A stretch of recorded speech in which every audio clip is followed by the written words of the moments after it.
Sinabi nga ni Congressman Miguelito na nais niyang makipagkita nga dito kay Fatima muli.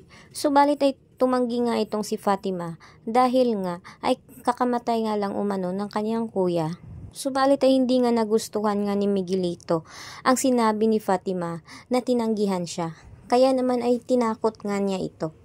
Subalit ay wala namang magagawa nga itong si Fatima kundi ang sundin nga ang gusto nga ni Miguelito dahil alam naman niya kung ano ang gagawin nito. Lalo pa nang sinabihan siya nito na ikakalat raw umano ang kanilang video. Kaya nagulat itong si Fatima dahil baka malaman ito ng kanyang mama at papa ang kanyang pinagagawa. Dahil takot siyang makita nga ng kanyang magulang ang video na ginawa nila ni Miguelito. Kaya naman ay hindi na makatanggi nga ito ngang si Fatima. Kaya naman naisipan na rin niya na sumama na lang kay Miguelito at ibigay ang kanyang gusto. Subalit ay pagkatapos nga ng kanilang nangyari ay hindi nga siya binigyan ng pera. Dahil ani Miguelito na malaki raw ang nabigay niya dito kay Fatima nung una nila. Kaya naman ay umiyak nga itong si Fatima at naisipan nga niyang hindi na magpakita dito kay Miguelito. Total, hindi naman alam ni Miguelito kung nasaan sino ang kanyang magulang at nasaan ito nakatira.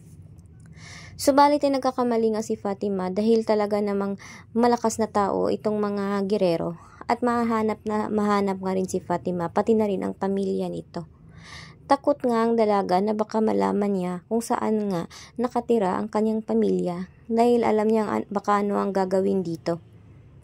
Ngayon ay gustong-gusto na nga ni Miguelito itong si Fatima dahil na rin sa bata pa ito. Subalit ay ayaw na nga rin ng dalaga sa kanya dahil na rin ay wala na naman itong kailangan dahil meron na naman kasi itong pera at hindi nga ito nagagamit sa ospital dahil na rin ay namatay rin ang kanyang kapatid. Kaya naisipan nga ni Fatima na mas mabuti nga sanang lumayo na nga lang doon sa Maynila at lilipat na lang siya ng probinsya. Subalit ay hindi nga niya ito magawa dahil ay pinapahanap pa rin siya ng kanyang tauhan ni Miguelito at dito'y walang magagawa ang dalaga kundi ang maghinto at mananatili na lang dito sa Maynila.